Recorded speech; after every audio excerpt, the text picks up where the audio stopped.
ایک ایسا گاؤں جسے آرمینیا اور آذربائیجان کی سرحد نے تقسیم کر دیا۔ آذربائیجان کی آرمینیا کے ایک گاؤں کے وسط سے گزرنے والی قومی سرحد پر اب ایک دیوار تعمیر کی جا چکی ہے۔ اس دیوار کی تعمیر نے گاؤں کے باسیوں کی زندگی بدل کر رکھ دی ہے۔ یوں خطے میں قائم ہونے والا امن کتنا پائیدار ثابت ہوگا۔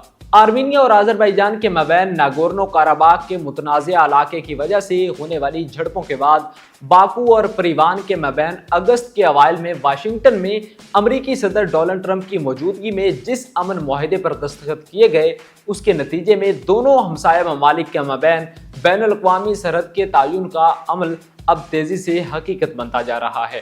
آذربائیجان کے ساتھ سرحد سے متصل اور شمال مشرقی آرمینیا میں تاووش نامی صوبے کے گاؤں کیرانتس کا نام بہت سے لوگوں نے پہلی بار 2024 میں سنا تھا۔ تب سابق سوویت یونین کے خاتمے کے بعد پہلی مرتبہ اور آپس میں پہلے 1990 کی دہائی کے اوائل میں اور پھر 2020 میں ناگورنو قراباغ کے علاقے کی ملکیت کے تنازع کی وجہ سے دو بڑی جنگیں لڑ چکنے کے بعد دونوں حریف ہمسایہ ممالک نے اپنی مشترکہ سرحد کے تعین کا عمل شروع کیا تھا۔ اس باہمی سرحد کے تعین کی بنیاد سوویت یونین کے دور کے نقشوں کو بنایا گیا تھا اور یوں آرمینیا کے گاؤں کیرانتس کا ایک حصہ آذربائیجان کا علاقہ قرار دے دیا گیا۔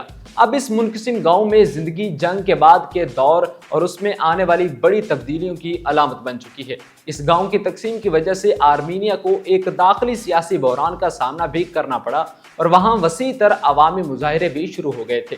مظاہرین آرمینیا کے ریاستی علاقے کو یک طرفہ طور پر آذربائیجان کے حوالے کر دینے کے خلاف تھے اور ملکی وزیر اعظم پاشینیان کے استعفے کا مطالبہ کر رہے تھے، جو ان کے بقول آرمینیا کا ریاستی علاقہ باکو کو دینے کے مرتکب ہوئے تھے۔ لیکن ان مظاہروں کے باوجود دونوں ہمسایہ ممالک کے مابین سرحد کے حتمی تعین کا عمل ابھی تک جاری ہے۔ مزید ایسی سٹوریز کے لیے ترکی خبر کو لائک، فالو اور سبسکرائب ضرور کیجیے۔ اپنے میزبان عدنان شمیر کو دیجیے اجازت۔ اللہ نگہبان۔